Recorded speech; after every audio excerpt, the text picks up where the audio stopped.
Ravi suis-je de vous retrouver dans ce premier numéro de votre journal Vie hebdomadaire sur le Rural Bénin TV. Mesdames et messieurs, bonsoir et bienvenue à vous. Voici pour vous le sommaire. Aujourd'hui, nous parlons dans ce journal de la production du maïs violet qui est désormais possible au Bénin.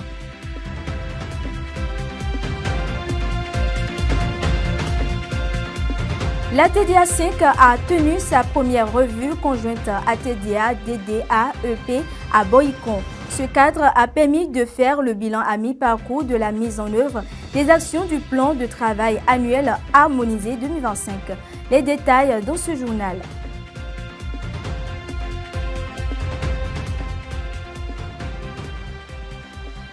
C'est une pratique très fréquente dans les ménages béninois. La réutilisation de l'huile de cuisson peut bien nuire à la santé humaine. Des avis de consommateurs et de spécialistes dans le dossier du jour.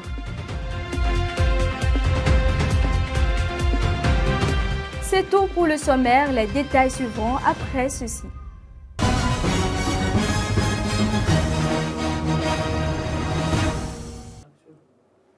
À nouveau, bonsoir à vous, chers internautes de Le Rural Bénin TV.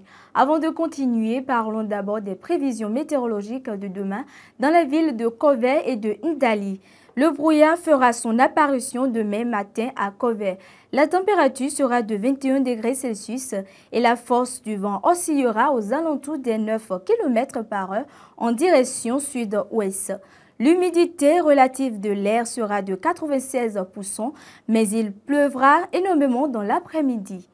Dans la soirée à Ndali, tout comme dans la matinée, la pluie sera au rendez-vous. La température de demain soir retombera à 26 degrés Celsius, mais la température ressentie sera plus chaude à 28 degrés Celsius. Le vent devrait atteindre en moyenne les 10 km/h en direction ouest-sud-ouest. Place maintenant aux informations agricoles. L'École internationale des métiers agricoles EIMA organise en septembre 2025 des formations pratiques à l'endroit des jeunes dans les domaines tels que la mécanisation agricole et l'agroéquipement, l'agriculture numérique et la communication rurale, l'agribusiness et la gestion d'exploitation, la production végétale et animale, l'environnement et l'agroécologie, l'agroalimentaire et plusieurs d'autres. Les inscriptions sont toujours ouvertes jusqu'en septembre. Riche en anthocyanes qui lui donne sa sublime couleur pourpre, la production du maïs violet est chose possible au Bénin. Mais il est essentiel de savoir quelques mesures ou dispositions à prendre pour un bon rendement. Reportage avec Muriel Roncanry, Guillaume Atingossou et Innocent Abouessi. Suivez. Le maïs violet, également connu sous le nom de maïs mauve ou maïs pourpre, est originaire des Andes, plus précisément du Pérou, de la Bolivie et de l'Équateur. Désormais une réalité au Bénin, sa culture demande certaines dispositions et doit surtout être faite durant des saisons spécifiques. Le maïs violet, ça se produit en temps normal, durant toutes les périodes. Mais pendant la période pluvieuse, vous allez constater que les agriculteurs produisent beaucoup de variétés. Donc, si toi, producteur, tu veux avoir uniquement la couleur violette, il faut produire dans la période où les autres ne produisent pas. Donc, ce qui est conseillé, c'est la saison sèche. Pendant la saison sèche, tu es seul à produire dans ta zone.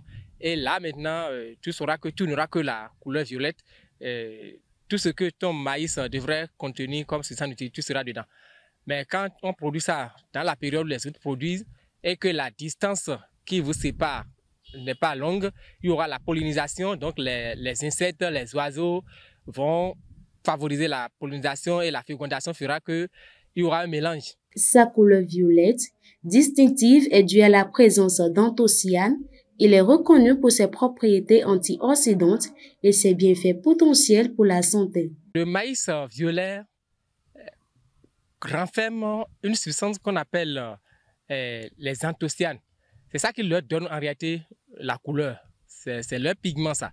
C'est ça qui leur donne la couleur. Et cette substance ne se retrouve pas dans les autres, dans les maïs que nous produisons au Bénin. Pour les acteurs, la production du maïs violet comparée aux autres maïs habituels demande plus d'investissement physique et matériel, ce qui agit sur son coût de production et son accessibilité sur le marché local. Moi, je le vends à 1000 francs. À 1000 francs le kilo, parce que ce n'est pas un maïs ordinaire. Ce n'est pas un maïs. J'ai dit que pour avoir rien que la couleur violette, afin que la concentration, le taux des anthocyanes soit en quantité suffisante dans les grains, il faut produire ça durant la période de saison sèche. Donc, pendant la saison sèche. Et en ce moment-là, vous voyez que le producteur doit dépenser beaucoup d'énergie, fournir beaucoup d'énergie avant d'avoir ce qu'il veut. Bien que le maïs violet ne soit pas originaire du Bénin, des efforts sont déployés pour le valoriser et l'intégrer dans l'agriculture locale en mettant l'accent sur l'agroécologie. Les producteurs lancent ainsi un appel aux autorités compétentes. Je vais demander à notre gouvernement d'accompagner cette filière de maïs-là, d'accord, et surtout la production de maïs violet, et en collaboration avec les médecins, ce maïs sera conseillé à ceux qui souffrent de diabète afin qu'ils puissent se traiter toujours en mangeant leur repas normalement, leur repas habituel, à base de maïs violet. D'accord, ils vont se traiter et vont passer beaucoup de temps sur cette terre. D'accord, si le gouvernement peut accompagner, il y aura des projets pour accompagner la production de ce genre de maïs, ce serait très bon pour notre pays. Les producteurs impliqués dans la production de maïs violet cherchent à développer une filière complète de la production à la transformation en passant par la commercialisation. Il est important que des actions concrètes soient mises en ouverture pour mettre en valeur cette culture qui pourrait véritablement contribuer à l'autosuffisance alimentaire au Bénin. Mardi 15 juillet 2025 se tiendra un webinaire d'échange organisé par le Fonds national de développement agricole FNDA en collaboration avec le groupe de presse Le Rural sur le thème assurance agricole, mécanismes de mise en œuvre et facteurs de réussite. Cet atelier est gratuit et ouvert à tous. Plusieurs aspects de la question seront abordés avec Caliste Midjanirou, directeur de planification, suivi et de l'évaluation au FNDA. Évaluer, ajuster et mieux planifier. C'est dans cet état d'esprit que s'est tenue ce mardi 8 juillet 2025 à Boïcon la revue conjointe du premier semestre 2025 entre l'Agence territoriale de développement agricole du Zoukoufo ATDA 5 et les DDAEP. Une rencontre stratégique pour faire le point sur la mise en œuvre des actions du plan de travail annuel harmonisé à mi-parcours. Plus de détails dans ce reportage de Shekinat Adjaro et Pierrot Dedjila. Ce mardi 8 juillet 2025, l'Agence territoriale de développement agricole ATDA du Zoukoufo a tenu sa première revue conjointe ATDA-DDAEP à Boïcon. Cette session qui a eu lieu dans la salle de conférence de l'agence a rassemblé plusieurs acteurs du secteur agricole pour échanger et faire le point de la mise en œuvre du plan de travail annuel harmonisé à juin 2025. C'est la directrice générale du pôle 5 qui a officiellement lancé les échanges. Cette rencontre n'est pas un exercice de routine. Elle incarne notre engagement à tous à faire le bilan sans complaisance des 6 mois que nous venons de passer, à identifier les blocages qui freinent notre dynamique collective et à définir des solutions concrètes pour le second semestre. Nous sommes à un taux d'exécution physique de 26,47% et un taux d'exécution financière de 12,22%. Et donc, nous sommes en baisse par rapport à l'année dernière, à la même période. Derrière ces chiffres, quoique alarmants, nous pouvons quand même nous féliciter de quelques réussites tangibles. Il s'agit de la construction de quelques magasins dans les communes, des unités de transformation des produits locaux, notamment le soja. Nous avons également l'installation d'une unité de production de provence de poissons. Nous avons également comme succès l'installation des périmètres maraîchers équipés, installés par des projets du POCA et autant de réalisations qui améliorent déjà la vie des producteurs et renforcent la résilience de nos filières. Lors de cette rencontre, plusieurs rapports ont été présentés sur les réalisations dans chaque commune du PDA 5, notamment celui consolidé de performance du pôle. Ce dernier a fait objet de débats et de recommandations concrètes pour améliorer les performances. Au-delà des constats et des chiffres, c'est notre engagement commun qu'il faut retenir. Cet ensemble, État, collectivités, producteurs, ONG, projets partenaires, que nous pourrons faire du secteur agricole du pôle Zoukoufo un moteur de développement inclusif et durable. À l'issue de la séance, les participants se sont exprimés sur l'initiative et ont réaffirmé leur volonté de présenter de meilleures performances lors du deuxième semestre. Le travail abattu par la TDA, il est énorme et vraiment je les félicite donc, par rapport à ce travail, puisque chaque fois que moi je viens à cette revue, et vraiment, ça me permet donc d'améliorer ce que nous faisons. Nous espérons que, à la suite des différentes recommandations, des observations qui ont été faites au cours de la revue, que des efforts seront fournis davantage pour que, à la fin de l'année, nous puissions obtenir un taux plus ou moins reluisant. Cette première session conjointe de la revue de l'ATDA du Zoukoufo a été une occasion pour les acteurs du PDA 5 de partager leurs expériences, de discuter des défis et surtout de proposer des solutions pour contrer ces derniers afin de faire rayonner davantage le secteur agricole au Bénin. Le ministère du Cadre de vie et des Transports, en partenariat avec l'UNICEF et le PNUD dans le cadre de la sensibilisation sur les changements climatiques, lance un appel à candidature afin de procéder à la sélection des jeunes délégués qui représenteront le Bénin à la prochaine conférence des partis au Brésil. La sélection se déroulera en 2 phases. Le dépôt des candidatures via un formulaire en ligne accessible jusqu'au 18 juillet 2025 à 23h59, puis des entretiens individuels le 13 août avec les 10 candidats présélectionnés. L'épidémiologiste de terrain en service vétérinaire est un métier en plein essor au Bénin. Le docteur Victor Alanotor, épidémiologiste et chef du service santé animale à la direction de l'élevage, nous explique le rôle que joue concrètement un épidémiologiste de terrain. Suivez. Un épidémiologiste de terrain, c'est un travail de terrain. Donc ce n'est pas quelqu'un qui est au bureau, qui est dans le cabinet, c'est quelqu'un qui est reconnu pour être dans les élevages, dans les exploitations, dans les marchés à bétail, généralement, et dans les unités de production, afin d'étudier tous les facteurs, les déterminants de la santé. Alors donc, c'est aussi un acteur très impliqué dans l'approche Une seule santé. Aujourd'hui, comme vous le savez, les menaces sanitaires, notamment les maladies qui sont transmissibles à l'homme, les menaces au niveau du climat, l'ensemble de ces menaces pèsent aujourd'hui donc sur la santé. Et le vétérinaire épidémiologiste s'invite comme un acteur crucial, d'accord, dans l'approche Une seule santé. Il faut dire aussi que c'est un acteur très important en termes d'enquête.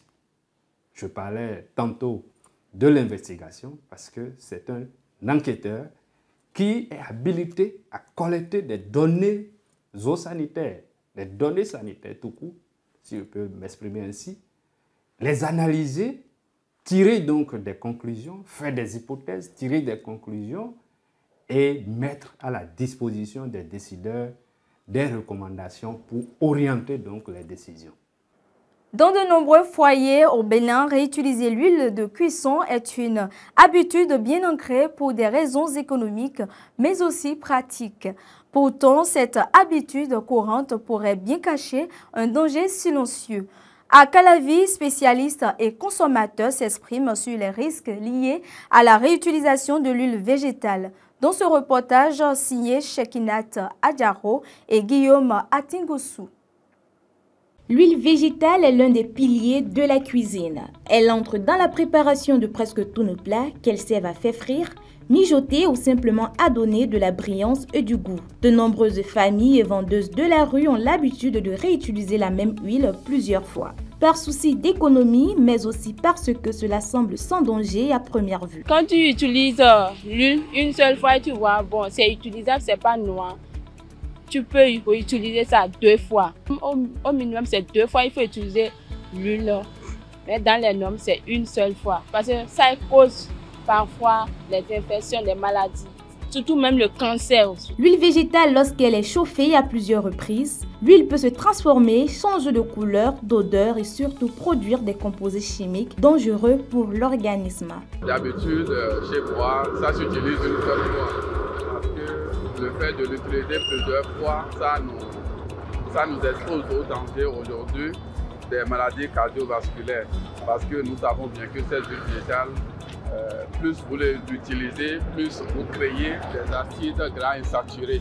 Et quand l'organisme est exposé à ces acides gras, ça peut générer sur les cholestérols. Et le mauvais cholestérol, trop pour l'organisme, c'est pas bon. Et puis vous pouvez quand même vous retrouver dans des problèmes de maladies cardiovasculaires.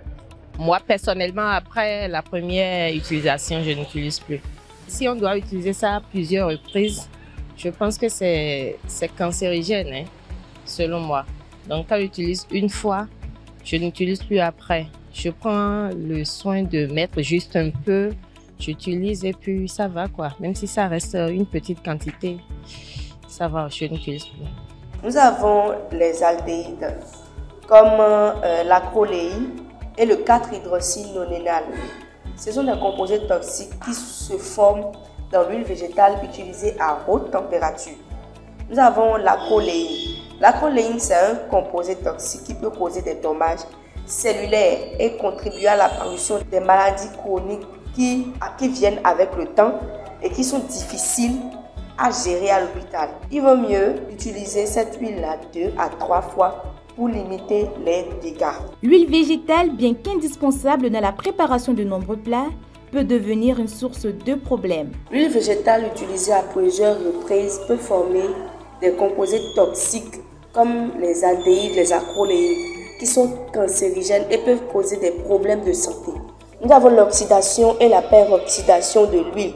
L'huile utilisée peut s'oxyder et former des peroxydes qui peuvent causer des dommages cellulaires et contribuer à l'apparition de maladies chroniques. Et quand on dit maladies chroniques, ce sont des maladies qui s'installent avec le temps et qui sont difficiles à gérer.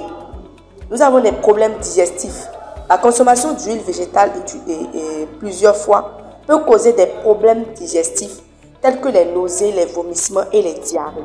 Il faut stocker dans un endroit approprié, frais et sec pour ralentir l'oxydation de l'huile. Il ne faut pas mettre dans un endroit qui est trop chaud, sinon ça va accélérer le processus d'oxydation. Il faut filtrer l'huile végétale à la première, deuxième, troisième utilisation pour enlever les particules et les impuretés. Bien que l'huile végétale reste indispensable dans nos cuisines, sa mauvaise utilisation pourrait bien transformer un simple repas en risque pour la santé. Que la tempête ne fasse pas trembler vos mains et que le vent n'emporte pas vos récoltes.